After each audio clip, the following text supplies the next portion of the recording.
기본 강의 5번째 시간입니다. 부동산 경매의 구조와 이해관계인의 권리 보호에 대해서 알아보겠습니다. 부동산 경매의 구조는 다음과 같이 이루어져 있습니다. 채권자가 있을 것이고 채무자가 당연히 있을 것입니다. 보통은 채무자가 소유자인 경우가 보통인데 채무자와 소유자가 다른 경우가 있습니다. 어, 채무는 지지 않으면서 자신의 부동산을 담보로 제공하는 경우가 그러합니다. 그리고 경매 목적물과 관련된 점유자들이 있습니다. 임차인이 있을 수 있고 유치권자가 있을 수 있습니다. 그리고 입찰을 해서 낙찰을 받은 낙찰자가 나타납니다. 그리고 이 전체에 대하여 관장하고 있는 법원이 등장합니다.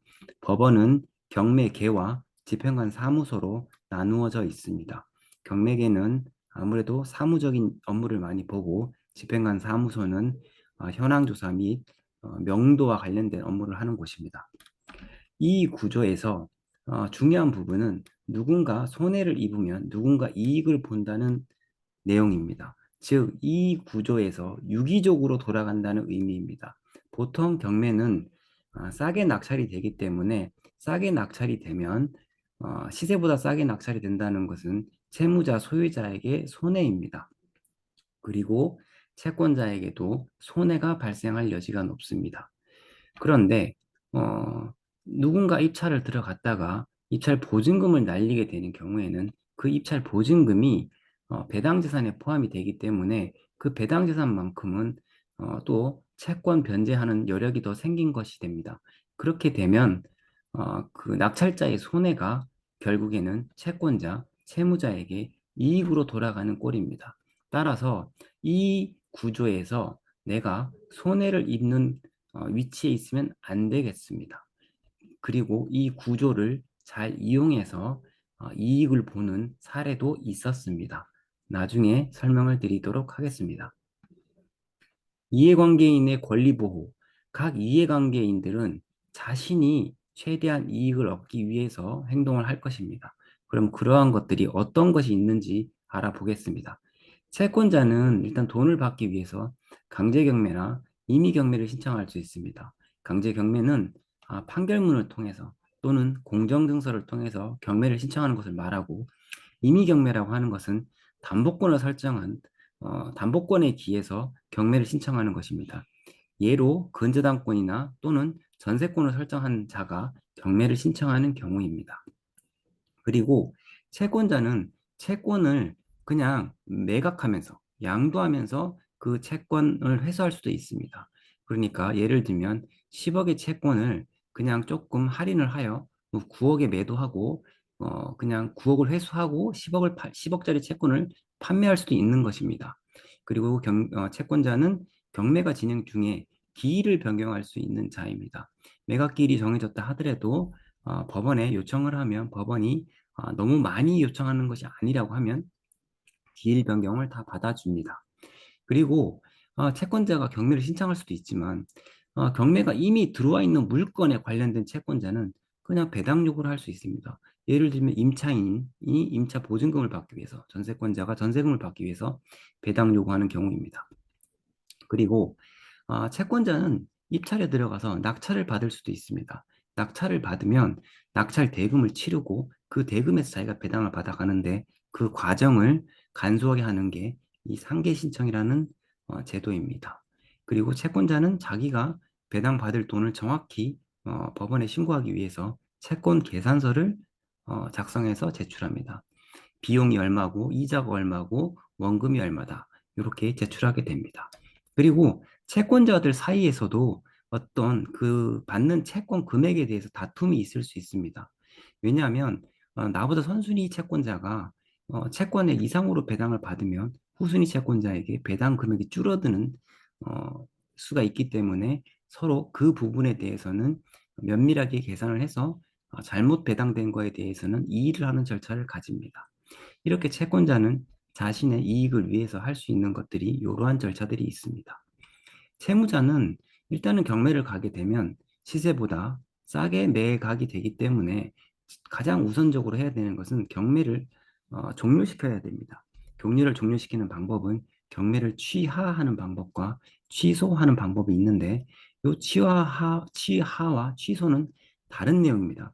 경매 취하는 채권자가 하는 겁니다. 그러니까 돈을 갚고 채권자가 취하해 주는 겁니다. 아니면 채무자가 채권자에게 어떤 약속을 하고 아니면 일부만 변제하고 경매 취하를 받아낼 수도 있습니다. 그런데 경매 취소는 채권자와 상관없이 채무자가 어떤 법적인 요건을 다 만족시키면서 취소 신청을 할 수 있습니다. 그리고 집행정지를 할 수도 있습니다. 민사집행법에 갖춰진 요건을 가져서 집행정지 신청을 할 수도 있고, 그리고 감정된 금액이 너무나 시세와 또 동떨어진다고 판단이 하면 재감정 신청을 할 수도 있습니다. 재감정 신청은 통상적인 경우는 잘 받아두지 않지만 뭐 급격한 차이가 난다든지 하는 경우에는 받아들이는 경우가 있습니다. 그리고 매각 허가가 난 이 매각 허가 절차에서 불허가 신청을 할 수도 있고 허가 결정에 대해서는 또 항고를 할 수도 있습니다. 세무자는 어떻게든 경매를 막기 위해서 이러한 절차를 진행할 수 있습니다. 그리고 임차인과 전세권자는 첫 번째 임차인을 기준으로 본다면 가장 중요한 게 전입신고입니다. 보통 배당을 받기 위해선 전입신고, 확정일자, 배당 요구 요 세 가지를 따지는데 이 세 가지 중에 가장 중요한 게 뭐냐고 묻는다면 전입신고가 가장 중요합니다. 이것이 대항력 기준이고 모든 것의 기본이 됩니다. 그래서 임차인은 무조건 전입신고는 하셔야 됩니다. 나머지 부분은 어찌 보면 약간 후순위적인 내용입니다. 전입신고가 가장 중요하고요. 그리고 전세권자, 임차인이 이런 전입신고와 이렇게 확정일자를 갖춰놓을 수도 있지만 더 안전하게 전세권자로서 등기를 할 수도 있는 겁니다. 이 임차인과 전세권자의 지위는 서로 별개이기 때문에 경매 절차에서 입찰자는 조심해야 되는 부분이 있습니다. 그리고 유치권자는 유치권 신고를 보통 합니다. 그런데 유치권 신고가 꼭 유치권 성립 여부에 필수적인 건 아닙니다. 신고가 없다 하더라도 유치권자가 유치권으로서의 권리를 인정받습니다. 유치권자에서 가장 중요한 것은 경매 목적물에 대해서 점유입니다. 점유를 경매 개시 결정 전부터 점유를 하면서 점유의 계속이 있었는지 여부가 유치권에 있어서 상당히 중요합니다. 그리고 유치권자는 유치권에 기한 경매를 신청할 수 있는데 이건 조금 복잡한 내용이니 나중에 설명하도록 하겠습니다. 그러면 낙찰자는 권리 보호를 어떻게 하느냐? 이게 무슨 얘기냐? 낙찰자도 자신이 낙찰을 받고도 잘못 낙찰받는 경우도 있습니다. 그런 경우에 자신이 입찰 보증금이 뺏기는 걸 막기 위해서 어떻게 해야 되는지 한번 알아보겠습니다. 최고가 매수인이 먼저 되면 첫 번째는 경매 기록을 열람할 수 있습니다. 그래서 약간 입찰 전에 의심스러웠던 부분이 있다면 낙찰 받자마자 바로 법원에 경매 기록을 열람할 수 있습니다. 그리고 뭐 허위 임차인이나 유치권자와 허위 유치권자가 있는 경우에는 즉시 미팅을 가져서 그 임차인이 진성인지 유치권이 진성인지 한번 확인해 볼 필요가 있습니다. 왜냐하면 낙찰자가 되면 그 상대방도 이제 진지하게 상대해 주기 때문입니다. 그리고 자기가 만약에 잘못 받았다 싶을 때에는 불허가 신청을 하는 겁니다. 허가 결정이 나기 전에 불허가 신청을 하는 겁니다. 그리고 이 불허가는 민사집행법에 규정이 되어 있습니다. 가장 대표적인 것이 매각물권 명세서상의 흠결.